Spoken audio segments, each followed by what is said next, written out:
We have a very public family feud. It's bubbled over at the White House. Newlyweds honeymooning without their spouses and dumb criminals caught on camera. Always fun. Joining us now, Raymond Arroyo, Fox News contributor, New York Times bestselling author of the Will Wilder series, Amulet of Power. Raymond, President Trump, Kellyanne Conway versus George Conway. What is going on? Well, look, for months, White House counselor Kellyanne Conway's husband, George, as you know, has been trolling President Trump on social media.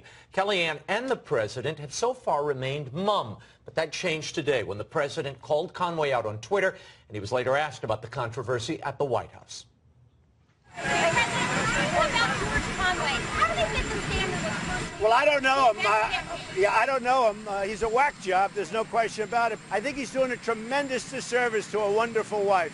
Kellyanne is a wonderful woman. You note how the president pivoted there. Well, he didn't answer. What about the Be Best campaign? Right. Well, what? he kind of brushed that. He answers the question he wants to answer. Very good. And Kellyanne Conway later had to come out and, defend the president. But here's what's so awful. George Conway is putting his wife in a terrible position. And I feel for any spouse who is a public figure and your spouse is basically attacking your boss or attacking your company. Keep it in the family. What did the Godfather say? Yeah, well, George Conway, he's not being best at all, and he should be called out for this, and that's what we're seeing. And speaking of honeymoons being over, Laura, there's a new movement to do away with them altogether. It's called Unimoons, and it's been getting a lot of coverage. One moon, you just have your marriage, and then the spouses separate. They go off with their friends for a vacay. Well, I took to the streets of D.C. today to see what people thought of this new concept. Watch. Unimoons, unimoons, unimoons, unimoons, unimoon, unimoon. I just read about this. There's this new movement to do honeymoons alone. They're calling them unimoons. Is that a good idea? Isn't the point to stick together? To each their own, I guess. Well, I can tell you that's not what me and my fiance are going to be doing. If that's what you want, I feel like, yeah, that'd be cool. By case basis. No. Can I see my honey? Does that allow for them to just kind of like go for it with other people, men and women? Well, I don't know if it involves that. Depends on how much time I've spent with him before then. Down to him too, right? Are you married? No. Would you like to be? Yeah, of course. Oh, really? Both Yes. of us. Together? Maybe. This is what I like to hear. We don't See, mind, we're I friends, love but, playing you know. Cupid. There is a movement now to get rid of honeymoons and to go on something called unimoons. I love it. You get to kind of get that last thing out, you know, that last shakeout. Yeah, but that last shakeout is called a bachelor party. Well, the honeymoon happened, right? No, there is no honeymoon. There's no honeymoon. It's a night. At least there's a This night. is the night of... No, you're leaving the night of the wedding to go with the guy. Whoa. Well, you know what? In that case, I take that back. Great idea. How did this turn into a mini-series? I love you all.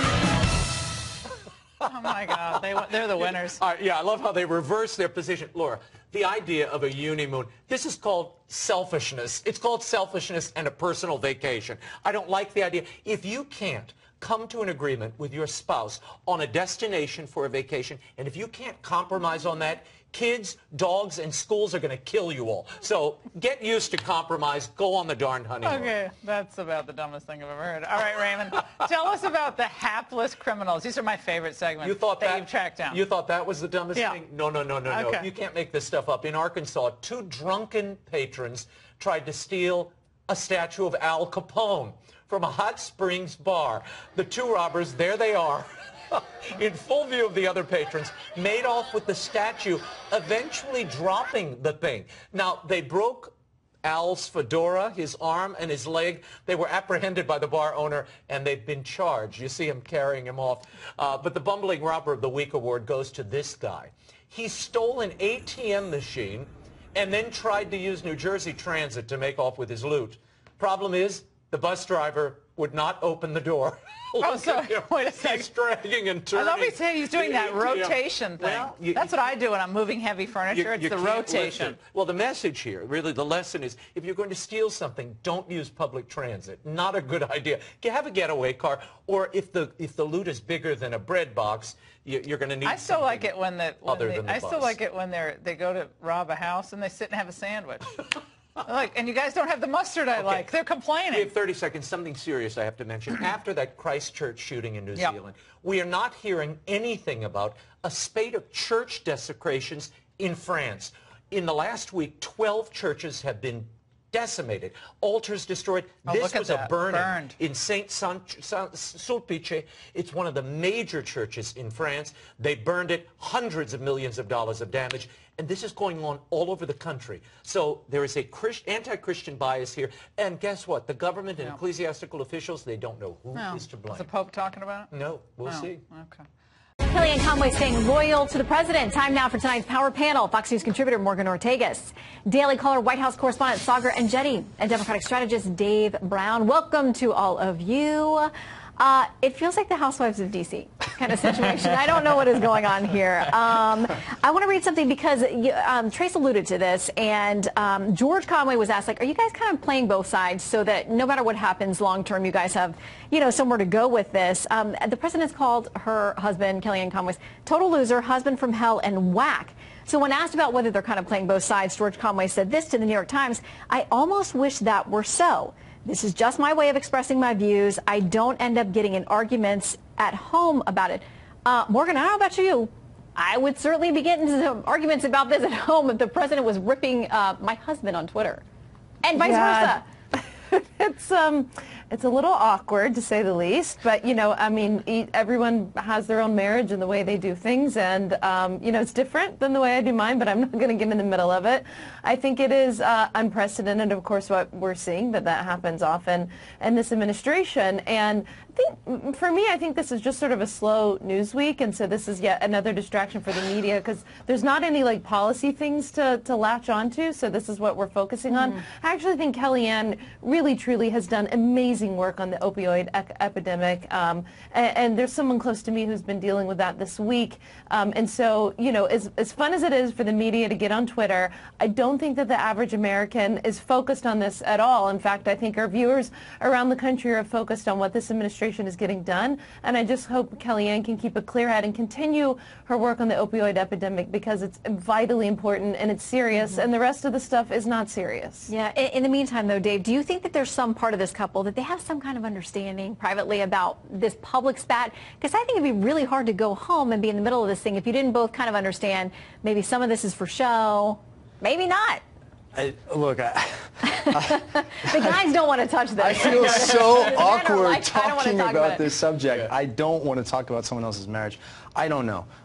What I do know is I think that the exchange that I read on Twitter from the president directed to George Conway just is further evidence of how this president debases the office in the way he talks on Twitter. I think we saw that with how he talked about Senator McCain, how to see Senator McCain. So I don't know if they have an arrangement. I don't know what's going on in their home. I hope that, I wish them well. I wish that the president would stop attacking people on Twitter.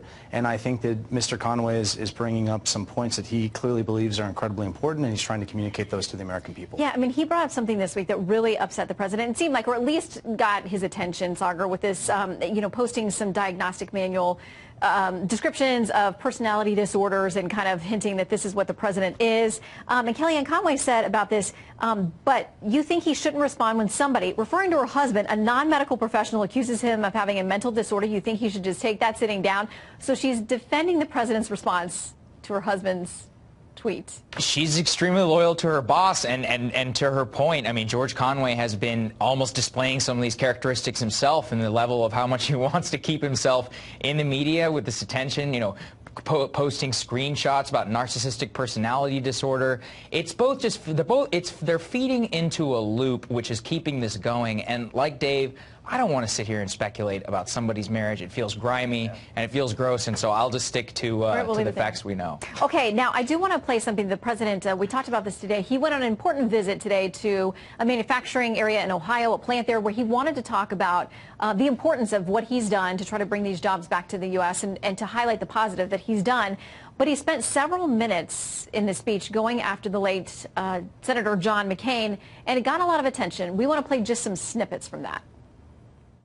So I have to be honest, I've never liked him much. He turned it over to the FBI hoping to put me in jeopardy, and that's not the nicest thing to do. He said 2 hours before he was voting to repeal and replace, and he went thumbs down. McCain didn't get the job done for our great vets and the VA. We're in a war in the Middle East that McCain pushed so hard. I wasn't a fan of John McCain. Soccer, why do you think that he is still so engaged in this feud, even after the senator's death? Well, what a lot of people don't understand is that the genesis of this is being upset about the role that Senator McCain and his key aides played in the dissemination of the Steele dossier. I would actually, one of the things that some of the advisors to the president are saying are, sir, stop talking about his funeral and attacking him personally so we can talk about the legitimate policy disagreement here, which was the dissemination of the Steele dossier, having key aides, brief reporters, handing those things over to the FBI, and playing a very big role in making sure that that made its way to the FBI. That's the actual disagreement with Senator McCain that the president has right now. Yeah, and Meghan McCain, who has had to relive a lot of this about her father and his passing, which she's still grieving, she said today that she thinks her dad actually would think it's hilarious that the president is still, making headlines with his name. But quickly, Dave, and then Morgan, I want you to weigh in on this. Yeah, I mean, I was trying to think about what President Reagan would say in a situation like this, and I was trying to conceive of any situation where President Reagan would ever talk about a member of the Senate, a public servant, in the way that this president has talked about John McCain, Democrat or Republican. I just don't think it's conceivable. And so, I mean, look, I'll add me to the litany of Isaacson calling it deplorable, Romney calling McCain exemplary. It's a tragedy. Let me get a quick comment from Morgan, because, yeah, there are a lot of senators out there who are siding with the memory of Senator McCain.